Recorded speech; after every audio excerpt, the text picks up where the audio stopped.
I want you to grow your staff. I want you to hire your first admin. I want you to hire your second staff member, your third, your fourth, whatever it is. I want you to do a great job. And I've learned over the years that it's not as easy as it looks. It's super scary. And I want to simplify it as far as identifying who would be next based on your strengths, right? I have a chart for you. This is episode 717. If you message me, it's an interactive chart. I have it on a website, and you can literally take a look at the different circles in there. But I want to go over the main ones and how I got started so that you can duplicate it, get some ideas, and just get going to that next level. I'm Tristan. This is Your Daily Real Estate. It's a podcast. It's a show, 5 to 10 minutes every single day on things you need to be doing for your business today. This chart is all about building your virtual staff. Look, you can have in-house staff. I do. I've got a few in-house. I've got quite a few in the United States, but I have also quite a lot of people in my staff that are outside of this country. And it all started. Let's go with the virtual staff. It all started with one director, and it was just an admin. Just hired an admin. I call him a director now, a director of operations. But it started with a simple admin. I said, hey, these are the things I need. And that's why yesterday I went over that prompt, right, to find out what the job duties are when you plug in those things. For me, I needed somebody for the businesses I was going to run. I was like, well, I need somebody, if it's for real estate, I need somebody to help me with all the things that I'm spending a lot of my time with, which is uploading properties into the MLS, reaching out to my database, just nudging them and nurturing them with a real voice, making sure that we're posting the right things on social media longer term, the things that are kind of fillers, make sure it's the right messaging, right? I need somebody to edit my videos that I do so we can move faster. I need somebody to run some Facebook ads for me, meta leads like Instagram, Facebook. And then I need somebody to create the right graphics for everything that I want to put out there. So YouTube, regular graphics, flyers, to look at my postcards. But the thing is, this one person would cover so much. And I realized after we started bringing in some money, because now I had leverage and I was focusing on relationships, that I could hire a second person. And that second person for me, because I wanted to alleviate some of that work for this one admin that became my director of operations. I wanted to alleviate time so he can plan out a better plan for all of us, me and him.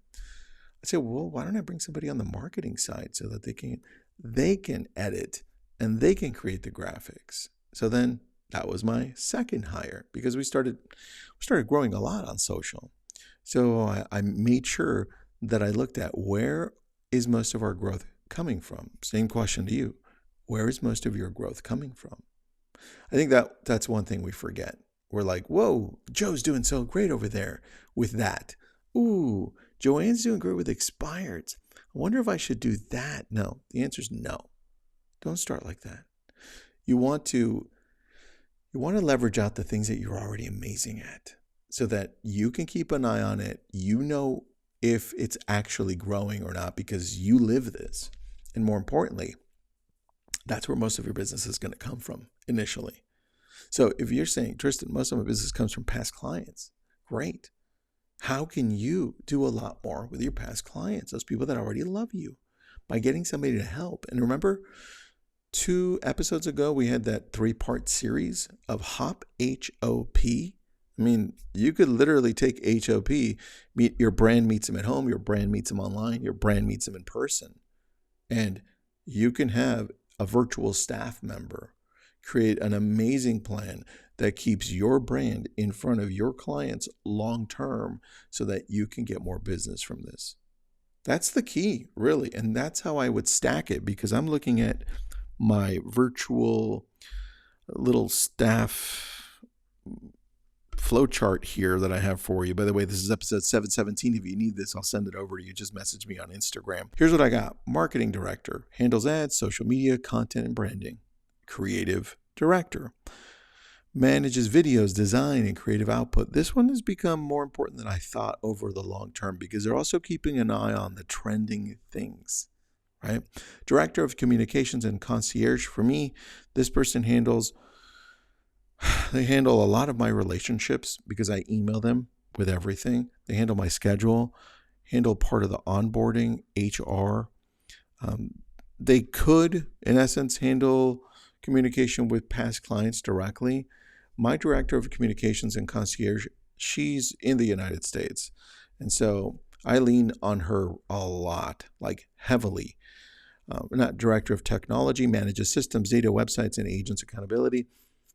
You all know him if you've been in my world enough. It's Trenton, right? He has now extended to do a lot more, but that's how it started. He's out of Denver. Lead coordinator, sales manager, runs the sales team and inside sales agent. This one was somebody else, but what happened over a longer period of time was one of my top agents, who you probably know is Mark Rader. He kind of took on that role. He handles all our ISA team. He helps me on the coaching side. He helps on the sales team. He's probably the leader of the team now as I've grown. He's done a much better job. So anyway, some differences there. Those are the things that I would look at and say, where in my business can I start implementing this? So it's not just a social media person. It's not just an admin. They wear many hats, and those hats have a lot to do with your business specifically. If you need this, message me on Instagram. I'll send this over to you. Have an awesome day.